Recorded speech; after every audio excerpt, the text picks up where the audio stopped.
नमस्कार। सबसे पहले तो महात्मा गांधी के जन्मदिन पर आप सबको ढेरों शुभकामनाएं। महात्मा गांधी यानी पूरी दुनिया में भारत की पहचान। महात्मा गांधी यानी आइडिया ऑफ इंडिया की, जिसे हम कहते हैं एम्बॉडीमेंट, जिनके अंदर, जिनको देखते हुए, जिनको पढ़ते हुए, जिनको समझते हुए आइडिया ऑफ इंडिया क्या था।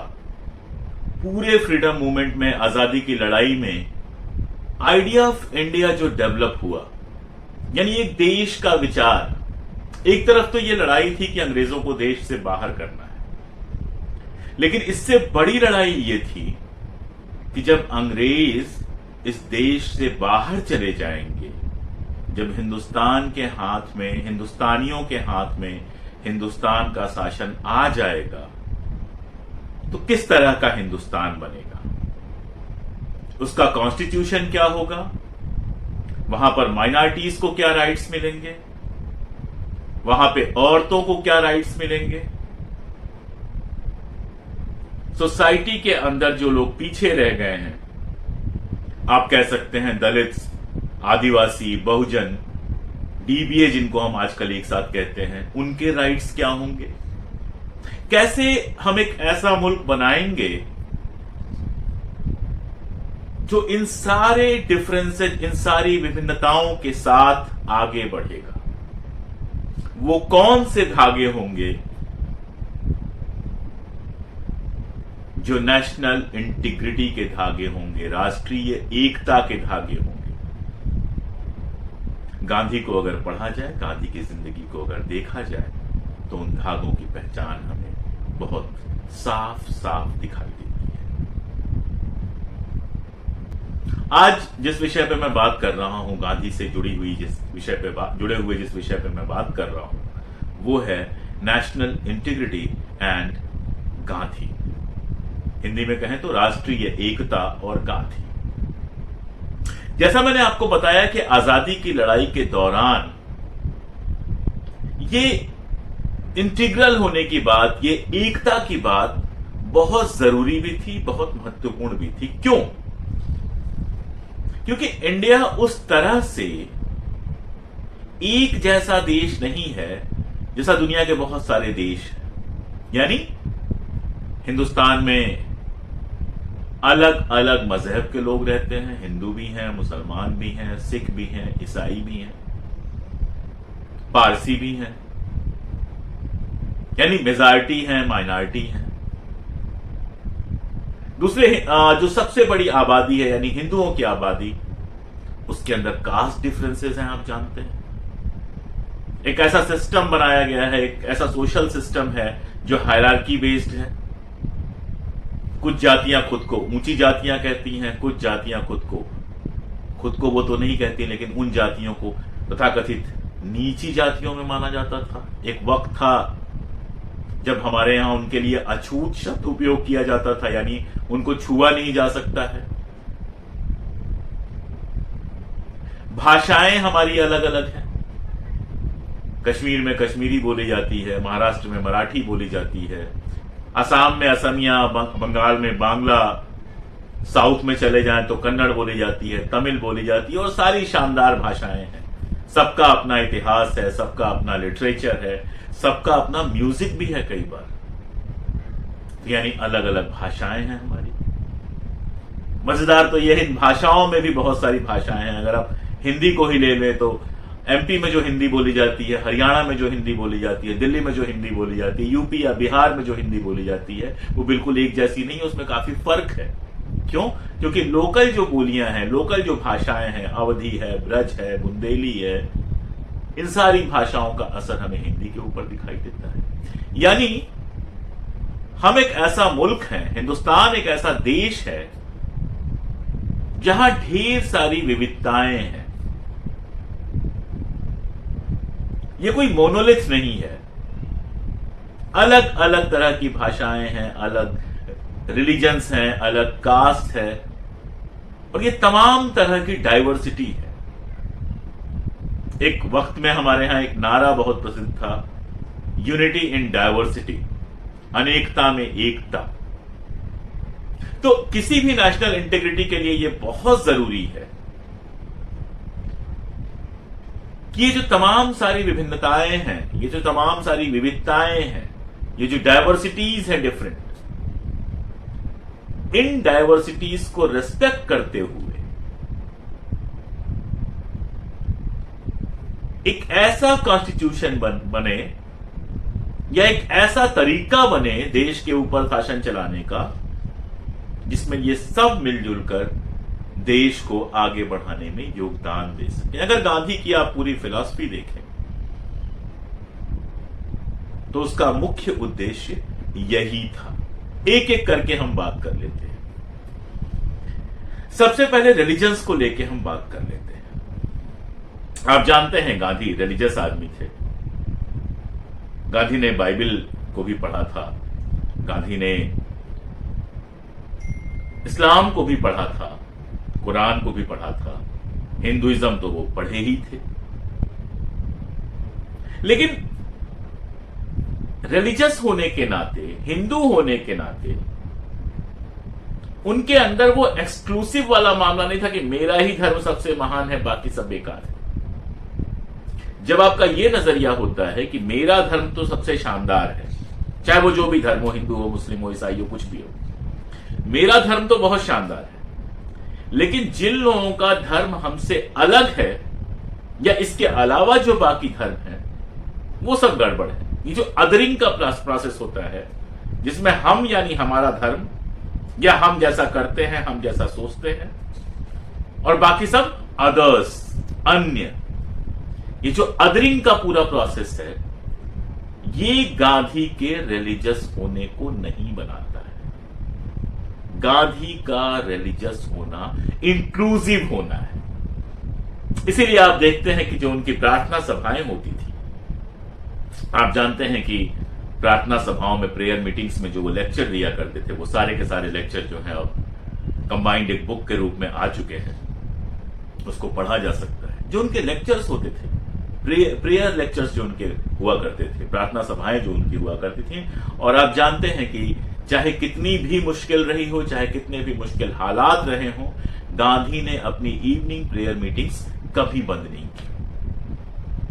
तो ये जो उनकी प्रेयर मीटिंग्स हुआ करती थी उनमें गीता को भी कोट करते थे, पुराणों को भी कोट करते थे, रामचरितमानस को भी कोट करते थे, कुरान को भी कोट करते थे, बाइबल को भी कोट करते थे, गुरबाणी को भी कोट करते थे। उनका मानना था कि जो सारे रिलीजन है वो आपको एक बेहतर मनुष्य बनाने की तरफ ही आगे बढ़ाते हैं। ये तो हुआ फिलोसॉफिकल मामला, जहां रिलीजन उनके लिए ह्यूमैनिटी का मामला था।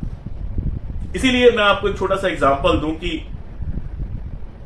1920s में जब वो लौट कर आए थे हिंदुस्तान, तो गुजरात में उनको बुलाया गया था एक जगह, वहां बोरसद एक जगह है, वहां उनको बुलाया गया था, वहां उनको लेक्चर देना था। जा तो वो नहीं पाए थे, लेकिन एक लेटर उन्होंने भेजा था रिप्रेजेंट करने के लिए। मनुस्मृति को लेकर बहुत सारे सवाल थे। उसमें वो कहते हैं कि एक तो इसमें बहुत सारी चीजें जोड़ी गई हैं, और दूसरा, कोई जरूरी नहीं है कि धर्म ग्रंथों में जो लिखा है हम उसको आंख मूंद कर माने। ऐसी चीजें जो छोटा बड़ा बनाती हैं, अपना और पराया बनाती हैं, उनको छोड़ देना चाहिए। इस तरह से गांधी रिलीजन के मामले में किसी बड़े रिफॉर्मर की तरह नजर नहीं आते बाहर से देखने से, लेकिन अगर आप गांधी को गौर से पढ़ेंगे तो रिलीजन के अंदर रिफॉर्म्स की बहुत सारी बातें, जब मैं कास्ट पे बात करूंगा तो उस पर बातें करूंगा। प्रैक्टिकली कैसे हैंडल किया जाए हिंदू मुस्लिम प्रॉब्लम को, इसको लेकर उनके पास कई सारे सॉल्यूशंस थे जिनका उन्होंने इस्तेमाल किया। इसमें जो सबसे इंपॉर्टेंट बात थी वो थी माइनॉरिटी और मेजॉरिटी के रिलेशन को लेकर। Gandhi was very clear about that कि the majority must protect the minority. और इस बात को ध्यान रखिए कि गांधी का दौर वो दौर था जब हिंदुस्तान बटा नहीं था, दो हिस्सों में नहीं बटा था। इसलिए हिंदुस्तान के अंदर बहुत सारे इलाके ऐसे थे जहां मुस्लिम मेजॉरिटी थे, जैसे जो फ्रंटियर प्रोविंस था हमारा नॉर्थ वेस्ट का, या इवन पंजाब, बलूचिस्तान, या फिर बंगाल का एक हिस्सा जो बाद में बांग्लादेश बन गया। ऐसे बहुत सारे इलाके थे जहां पर मुस्लिम्स प्रीडोमिनेंट थे, मुस्लिम पॉपुलेशन प्रीडोमिनेंट थी, दे वर द मेजॉरिटी। और बहुत सारे ऐसे इलाके तो थे ही जहां हिंदूज वर मेजॉरिटी। उनका मानना था कि जहां मुस्लिम मेजॉरिटी है वहां वो हिंदूज को प्रोटेक्ट करे, और जहां हिंदू माइनॉरिटी है, जहां हिंदू मेजॉरिटी है, वहां वो माइनॉरिटीज को प्रोटेक्ट करे। प्रैक्टिकली उन्होंने ऐसा करके कैसे दिखाया वो समझना बहुत जरूरी है, क्योंकि मैं बार बार कहता हूं, गांधी खुद कहते थे कि अगर आपको लगे कि मैंने पहले कुछ और कहा है, बाद में कुछ और कहा है, तो जो बाद में कहा है उसको मानिए, और अगर आपको लगे कि मैंने जो कहा है उसमें कुछ गड़बड़ है, तो मैंने जो किया है उसको देखिए। तो मुझे अक्सर लगता है कि गांधी की जो लाइफ है, गांधी की जो एक्टिविटीज हैं, उनको देख के उनका जो फेथ है, उनका जो तरीका है, उसको समझने की कोशिश सबसे बेहतर कोशिश होती है। तो मैं 2 एग्जांपल्स के साथ समझाऊंगा कि मेजॉरिटी माइनॉरिटी के इस रिलेशन को गांधी कैसे प्रैक्टिकली हैंडल करते थे। सबसे पहला एग्जांपल नोआखली का है। आप लोग जानते हैं कि नोआखली में बड़े दंगे हुए थे। नोआखली ईस्ट पाकिस्तान या बाद में जो बांग्लादेश बना उसका हिस्सा है। वहां बड़े दंगे हुए थे, मुस्लिम लीग की गवर्नमेंट थी। गवर्नमेंट ने उन दंगों को रोकने की कोई खास कोशिश नहीं की थी, और नोआखली काफी इंटीरियर प्लेस था। वहां पर ढेर सारे हिंदुओं की हत्याएं हुई थी, या घरों से निकालने की या रिलीजन बदलवाने की कोशिश की गई थी। 7-8 दिन तक ये सब चलता रहा पूरे हिंदुस्तान में। वो जमाना इंटरनेट का तो था नहीं, उस जमाने में तो टेलीविजन था नहीं, रेडियो था कुल मिला जुला के, उस पर खबर आई नहीं थी। तो 7-8 दिन ये सब चलता रहा। 7-8 दिन बाद जब कुछ लोग नोआखली से जान बचा के कोलकाता पहुंचे, जिसको तब कलकत्ता कहते थे, तो वहां खबर आई, वहां से फिर पूरे देश में खबर आई, और गांधी के पास भी खबर आई। बहुत इंपॉर्टेंट टाइम था वो। क्रिप्स मिशन आया था, ये वो पूरा मतलब दरवाजे पर आजादी थी, और सारा कुछ चल रहा था कि हिंदुस्तान पाकिस्तान बटेगा या नहीं बटेगा, वगैरह वगैरह वगैरह। सारे लोगों ने समझाया गांधी को कि इस समय आपको दिल्ली में होना चाहिए। लोगों ने कहा कि दिल्ली डिसाइड करेगा। पटेल ने उनसे कहा कि दिल्ली डिसाइड करेगा कि नोआखली जैसे इलाकों में क्या होगा। गांधी ने रिवर्ट बैक किया कि नहीं, नोआखली जैसे इंटीरियर इलाके ये डिसाइड करेंगे कि दिल्ली में क्या होगा, और मैं नोआखली जा रहा हूं। उन्होंने किसी की नहीं सुनी, बड़ी टीम भी नहीं ली। लाइफ में शायद पहली बार लगभग अकेले वहां पर पहुंचे। उनके साथ निर्मल कुमार बोस थे, जो प्रोफेसर थे वहां पर कलकत्ता यूनिवर्सिटी में, और वो कोई गांधीयन नहीं थे, लेकिन गांधीयन मेथड्स को स्टडी कर रहे थे। उन्होंने गांधी की जो नोआखली का पूरा जो गांधी का प्रोजेक्ट है उस पर एक किताब लिखी है। वो किताब ऑनलाइन अवेलेबल है, निर्मल कुमार बोस की, आप लोग पढ़ सकते हैं। नोआखली जब गांधी पहुंचे तो क्यों पहुंचे? क्योंकि वहां माइनॉरिटीज को मेजॉरिटीज ने प्रोटेक्ट नहीं किया था, हमला किया था। मेजॉरिटी कौन था? मेजॉरिटीज थे मुस्लिम वहां पे। माइनॉरिटी कौन था? माइनॉरिटीज थे हिंदू। तो मेजॉरिटी ने माइनॉरिटी को सप्रेस किया था, जुल्म किए थे, इसलिए माइनॉरिटी को प्रोटेक्ट करने के लिए गांधी वहां पर पहुंचते हैं। और आप जानते हैं गांधी वहां पर पहुंचते हैं, एक गांव में रहते हैं, कई महीने वो नोआखली और आसपास के इलाकों में गुजारते हैं।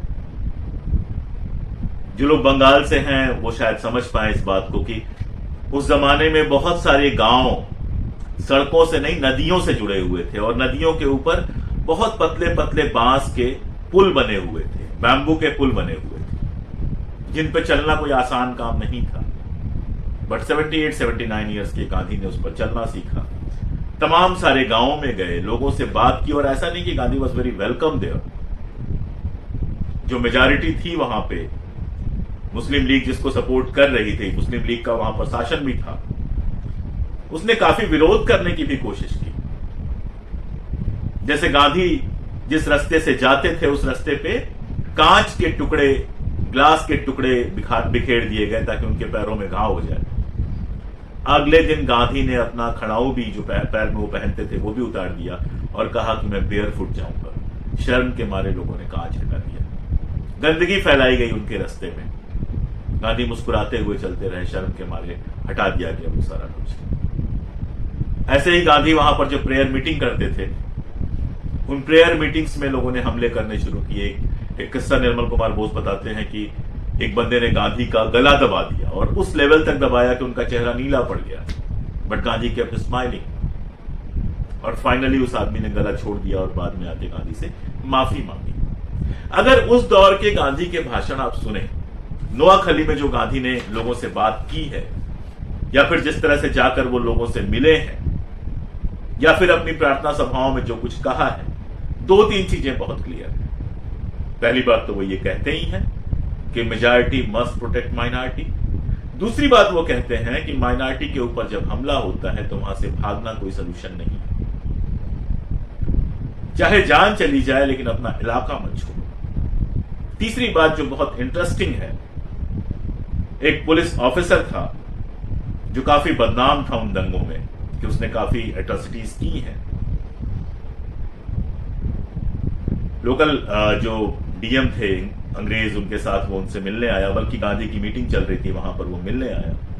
गांधी ने उसके कंधे पे हाथ रखा और बोला, अच्छा आप ही हैं जो यहां काफी बदनाम है, चलिए अब अपनी बदनामी का दाग धोइए। यानी गवर्नमेंट के ऊपर प्रेशर बनाया कि आपने एट्रोसिटीज होने दी हैं, अब आपकी यह जिम्मेदारी है कि लोगों को फिर से बसाने में, लोगों को प्रोटेक्शन देने में आप मदद कीजिए। और ऐसा हुआ। ऐसा नहीं है कि नोआखली में सब कुछ शांत हो गया, लेकिन जिस नोआखली में आग लगी हुई थी, गांधी वहां पर बहुत सारे लोगों को बचाने में, माहौल को बेहतर बनाने में सफल हुए। आप जानते हैं कि वहां से लौट के कलकत्ता में भी उन्होंने यही काम किया। लेकिन उसके बाद जब वो दिल्ली आए तो दिल्ली में क्या हुआ था? दिल्ली में मेजॉरिटी थी हिंदू और माइनॉरिटी थे मुस्लिम्स। इसलिए यहां की मेजॉरिटी से उन्होंने अपील की कि माइनॉरिटीज को प्रोटेक्ट करो, क्योंकि गांधी के लिए हिंदू या मुसलमान इंपॉर्टेंट नहीं था। गांधी के लिए इंपॉर्टेंट उनका कंसेप्ट था कि majority must protect the minority.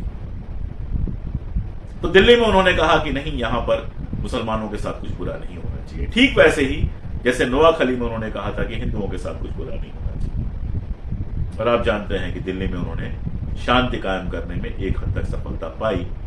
हालांकि पूरी शांति तभी हो पाई जब एक हत्यारे ने, नाथूराम गोडसे ने गांधी की हत्या कर दी। तो नेशनल इंटीग्रिटी का जो पहली जरूरत थी, माइनॉरिटी और मेजॉरिटी के बीच में एक रिलेशन डिफाइन करने का, फिलोसॉफिकली एक्सक्लूसिव के बजाय इंक्लूसिव डेफिनेशन ऑफ रिलीजन प्रोपाउंड करने का, वो काम गांधी ने पूरी जिंदगी किया। चाहे वो अफ्रीका में रहे हो, चाहे इंडिया लौट के आए हो। एक बात उनके लिए बहुत क्लियर थी कि हिंदू मुस्लिम यूनिटी के बिना इस देश में न तो आजादी आ सकती है और न ही आजादी के बाद बेहतर देश बन सकता है। अनफॉर्चुनेटली इसके बावजूद वो देश के अंदर जिस तरह का हैटर्ड था, जिस तरह की घृणा थी, उसको फैलने से नहीं रोक पाए। और उसका असर ये हुआ कि अंत में हम न सिर्फ 2 मुल्कों में बटे, बल्कि इस बंटवारे में ऐसी हिंसा हुई, इतना वायलेंस हुआ जो हिस्ट्री में शायद अनपैरेलल है।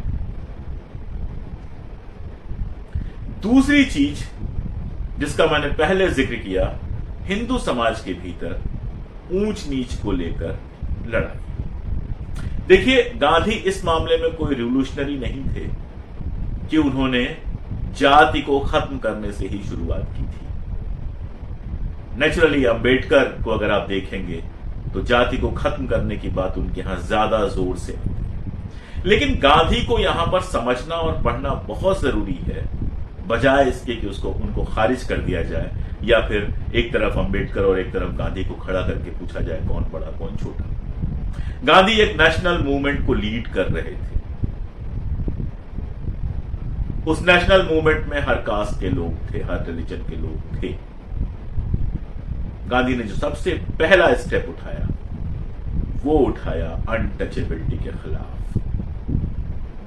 ये सबसे कमजोर नस थी रिलीजन के भीतर। एक रिलीजन के भीतर, एक धर्म के भीतर आप अपनी एक बड़ी जनसंख्या को ऐसा बना देते हैं जिसको छूना भी पाप है। सोचिए कि ह्यूमैनिटी का कितना घटिया और कितना गिरा हुआ लेवल है जब हम ये कहते हैं कि हमारे धर्म में कुछ ऐसी जातियां हैं जो अछूत हैं। गांधी ने अछूत शब्द की जगह हरिजन शब्द दिया था। अब हरिजन बेहतर है कि बदतर है, दलित बेहतर है या हरिजन बेहतर है, यह बहस बिल्कुल हो सकती है, लेकिन सोच कर देखिए कि उस जमाने में जब अछूत कहा जाता था, अनटचेबल कहा जाता था, तो अनटचेबिलिटी का पूरा कंसेप्ट खत्म करते हुए गांधी उनको नाम देते हैं हरिजन। मैंने आपको बताया कि 1920s में ही जब मनुस्मृति पर लेकर उनको सवाल पूछा गया तो उन्होंने बहुत क्लियरली कहा कि मनुस्मृति में बहुत सारी चीजें बाद में जोड़ी गई हैं और इसके बाद भी बहुत सारी ऐसी चीजें हैं जिनको मानने की कोई जरूरत नहीं है, क्योंकि इंसान और इंसान में ये भेद पैदा करता है। इसलिए कास्ट को वो पूरी तरह से अपने शुरुआती दौर में कम से कम खारिज नहीं करते हैं, लेकिन कास्ट से रिलेटेड जो स्टिग्मा है उसको तोड़ने की कोशिश करते हैं। दरअसल C.F. एंड्रयूज ने जो गांधी पे किताब लिखी है उसमें उन्होंने एक्सप्लेन किया है कि कंसेप्ट क्या था गांधी का, कि 4 वर्ण भी बने रहे और बराबरी भी बनी रहे, इसको लेकर कंसेप्ट क्या था। गांधी चाहते थे या गांधी सोचते थे कि सारे काम बराबर हैं। अगर सारे कामों को बराबर इंपॉर्टेंस मिलने लगा तो कास्ट की प्रॉब्लम वैसे ही खत्म हो जाएगी। हालांकि यह संभव नहीं। कुछ काम जो ज्यादा रिवार्ड देते हैं, कुछ काम जो कम रिवार्ड देते हैं, कुछ काम जिनको गंदा माना जाता है, नाली की सफाई वगैरह, कुछ काम जिनको महान माना जाता है जैसे पढ़ाना वगैरह, इन सबको एक बराबर बनाना प्रैक्टिकली पॉसिबल नहीं था। हालांकि गांधी ने इसको पलटने की कैसे कोशिश की। गांधी ने जो सफाई का काम था उसको ओपन फॉर ऑल किया। कहा नहीं केवल एक जाति का काम सफाई नहीं, आप सबको सफाई करनी पड़ेगी। आप जानते हैं उनके आश्रम में हर आदमी सफाई करता था। अनटचेबिलिटी को उन्होंने सीधे सीधे चैलेंज किया। मैं आपको एग्जांपल बताऊं कि जब उन्होंने अपना कोचरब में पहला आश्रम शुरू किया तो एक दलित फैमिली उसमें रहने आई, और जब दलित फैमिली रहने आई तो गांधी ने उसका बाहें खोलकर स्वागत किया कि आइए आप हमारे साथ रहिए। कस्तूरबा जो गांधी की वाइफ थी उन्होंने कहा कि बाकी सब तो ठीक है लेकिन ये किचन में नहीं जा सकते। गांधी ने तुरंत कहा कि नहीं, आश्रम में बाकी सारे रहने वाले जैसे हैं वैसे ही ये लोग भी रहेंगे। ये किचन में भी जाएंगे, ड्राइंग रूम में भी जाएंगे, बेडरूम में भी जाएंगे, जैसे आश्रम में सारे लोग रहते हैं ये भी रहेंगे। आश्रम के अंदर छुआछूत जैसी कोई चीज प्रैक्टिस नहीं की जाएगी। कस्तूरबा बहुत नाराज हो गई और ये धमकी दिया कि मैं घर छोड़ के चली जाऊंगी। गांधी ने कहा कि मुझे इस बात से बहुत दुख होगा कि तुम मेरा साथ छोड़कर चली जाओगी, लेकिन मैं अपने सिद्धांतों से, अपने प्रिंसिपल से कोई समझौता नहीं करूंगा। इनको कहीं के लिए भी रेस्ट्रिक्ट नहीं करूंगा। अगर तुम जाना चाहती हो तो जाओ। फाइनली कस्तूरबा को भी मानना पड़ा और उसके बाद बहुत सारे दलित गांधी के आश्रम में आए। कभी यह सवाल नहीं उठा कि ये किचन में जाएंगे या नहीं जाएंगे। यानी अनटचेबिलिटी का जो पूरा मामला था, जो पूरा कंसेप्ट था, उसको उन्होंने क्रश किया, उस पर उन्होंने आक्रमण किया। ये एक ऐसा कदम था जिस कदम ने, जब गांधी ने छुआछूत विरोधी अभियान पूरे देश में चलाया तो अभी तक जिस छुआछूत को बड़े गर्व के साथ, बड़े प्राइड के साथ कहा जाता था, जो सो कॉल्ड अपर कास्ट थे, बड़े प्राइड के साथ ये बात कहते थे कि हम तो इनका छुआ नहीं खाते, अब इसका उल्टा हो गया और लोग चौराहों पर, चाय की दुकानों पर ये कहने लगे, प्राइड के साथ ये कहने लगे, गर्व के साथ ये कहने लगे कि हम छुआछूत नहीं मानते। आप देखिए आज भी हिंदुस्तान में ऐसा नहीं है कि छुआछूत 100% खत्म हो गया। कुछ लोग करते होंगे प्रैक्टिस, लेकिन कोई गर्व के साथ ये बात नहीं कहता है कि हम छुआछूत प्रैक्टिस करते हैं। फाइनली कानूनन अब तो अपराध हो गया है, लेकिन सामाजिक तौर पे भी छुआछूत को कोई अच्छी प्रैक्टिस नहीं माना जाता है। ये गांधी की बड़ी सफलता थी। 1940s आते आते आप देखते हैं कि गांधी इंटरकास्ट मैरिजेस के बारे में बात करनी शुरू करते हैं और एक समय तो ये घोषणा करते हैं कि मैं सिर्फ और सिर्फ उन्हीं मैरिजेज में जाऊंगा जो इंटरकास्ट मैरिज होगी। इस चीज को लेके गांधी का कमिटमेंट कितना शानदार था मैं आपको बताऊं। एक उनका लेटर है जो गणेश उत्सव जब जो महाराष्ट्र में चलता था उसके लिए शुभकामनाएं दे रहे थे, तो उस समय वो कहते क्या, हरिजन में ये छपा था 30s में, उसमें वो कहते क्या है, Shri Ganesh Utsav started by the late Lokmanya is coming near. Most of our ministers and leaders will be invited by various associations to speak on this occasion. I desire to suggest to the speakers that they should accept such invitation provided that the management would allow Harijans to take part in the function. ये guide कर रहे हैं गांधी अपने ministers को, अपने leaders को, कि आपको बुलाया जा रहा है, आप जरूर जाइए, लेकिन मेक इट अ पॉइंट कि जहां भी ये उत्सव हो रहे हैं वहां पर दलितों को, हरिजनों को अलाउ किया जाए। यानी ऐसी किसी जगह मत जाइए जहां हरिजन यानी कि दलित अलाउड नहीं है। ये हो सकता है कि आपको लगे कि उतना रिवोल्यूशनरी स्टेप नहीं था, लेकिन सोसाइटी के भीतर ये बहुत बड़ा स्टेप था जो सैकड़ों सालों के स्टिग्मा को तोड़ने का काम जिसने किया। और जो बात यहां तक आई कि जब हमारा आईन बना, संविधान बना, कॉन्स्टिट्यूशन बना, तो उसमें अनटचेबिलिटी को इलीगल घोषित किया गया। और आप जानते हैं कि 1946-47 आते आते तो गांधी कहने लगे थे कि कास्ट को खत्म करना पड़ेगा, जब तक कास्ट खत्म नहीं हो तब तक इस देश में एकता स्थापित नहीं। यानी कास्ट के खिलाफ जो गांधी की लड़ाई है, बल्कि मैं कहूंगा कास्टिस्ट जो हायरार्की है उसके खिलाफ जो गांधी की लड़ाई है वो ताउम्र चली। किसी एक पॉइंट ऑफ टाइम पे सिर्फ इतना पढ़ के कि उन्होंने वर्ण व्यवस्था का समर्थन किया था, गांधी को जज करना है गलती हो। आपको देखना पड़ेगा कि वर्ण व्यवस्था के भीतर वो कैसे सुधार करने की कोशिश कर रहे थे और फिर स्टेप बाय स्टेप कैसे वो यहां तक पहुंचते हैं कि कहते हैं कि मैं सिर्फ और सिर्फ इंटरकास्ट मैरिजेज में ही जाऊंगा, या फिर ये कहते हैं कि कास्ट को खत्म हो जाना चाहिए। जो उनकी नीयत थी वो बहुत साफ थी, जो उनकी समझ थी वो बहुत साफ थी कि कास्ट डिफरेंसेस को खत्म किए बिना, कास्ट हायरार्की को खत्म किए बिना देश में नेशनल इंटीग्रिटी नहीं हो सकती। एक और चीज जो बेहद इंपॉर्टेंट है वो है लैंग्वेज, भाषा।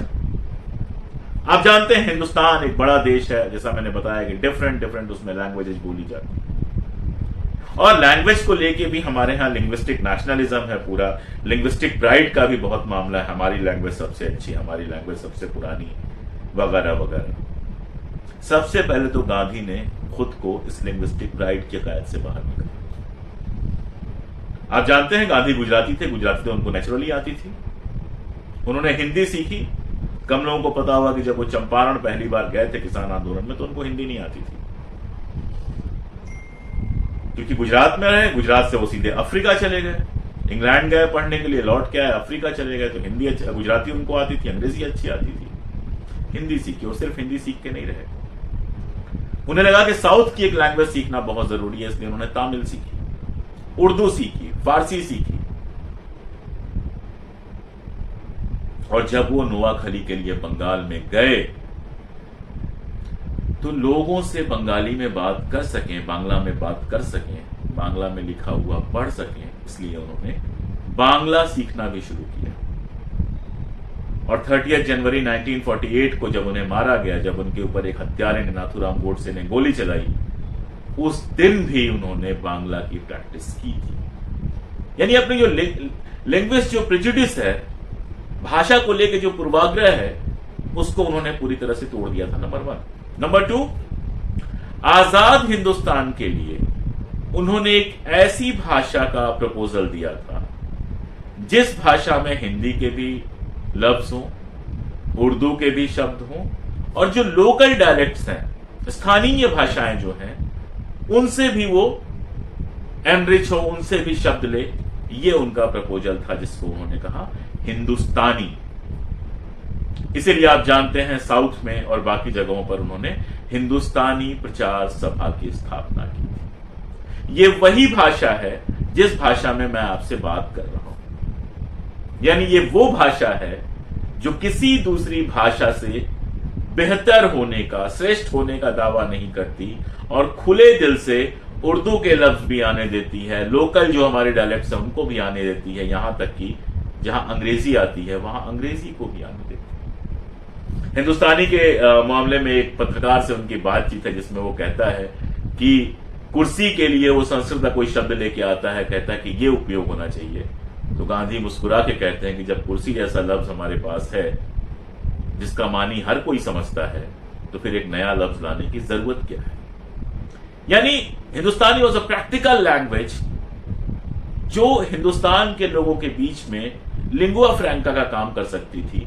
एक दूसरे की भाषा, अपनी अपनी भाषा बोलते हुए एक दूसरे की बात समझने के लिए जो एक लिंगुआ फ्रैंका की जरूरत होती है, एक संपर्क भाषा की जरूरत होती है, उसके लिए वो अंग्रेजी के पास जाने की जगह एक हिंदुस्तानी लैंग्वेज डेवलप करने की, हिंदुस्तानी भाषा विकसित करने की कोशिश कर रहे थे।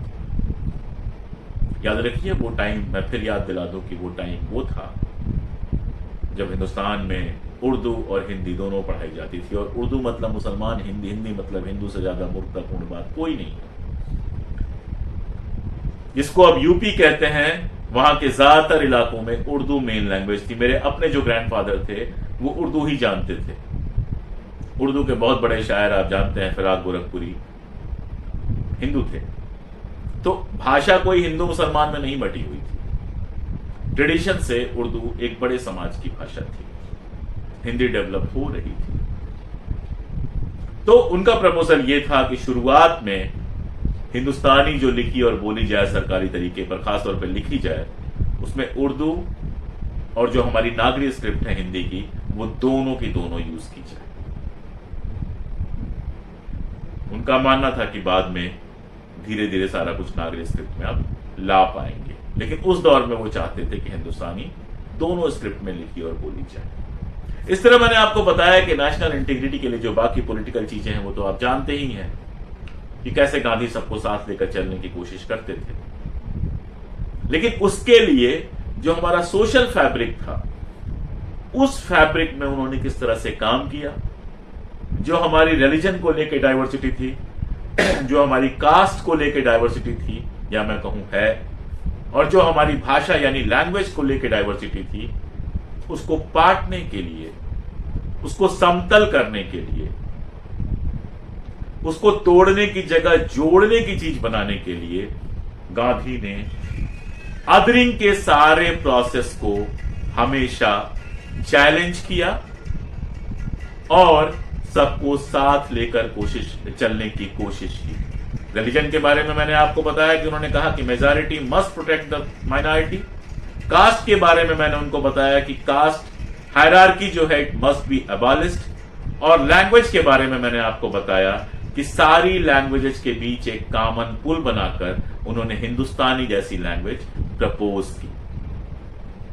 इस तरह से महात्मा गांधी ने नेशनल इंटीग्रिटी के जो उस जमाने में रास्ते बताए थे, आज जब हम देखते हैं कि रिलीजन के नाम पर अभी तक बवाल जारी है, कास्ट को लेके अभी तक बवाल जारी है, लैंग्वेज को लेके अभी भी सुपरियरिटी और इंफीरियरिटी की बहसें जारी हैं, तो गांधी अपनी लाइफ से, अपने लिखे से हमें सच्ची नेशनल इंटीग्रिटी की तरफ लेकर जाते हैं, उसका रास्ता बताते हैं।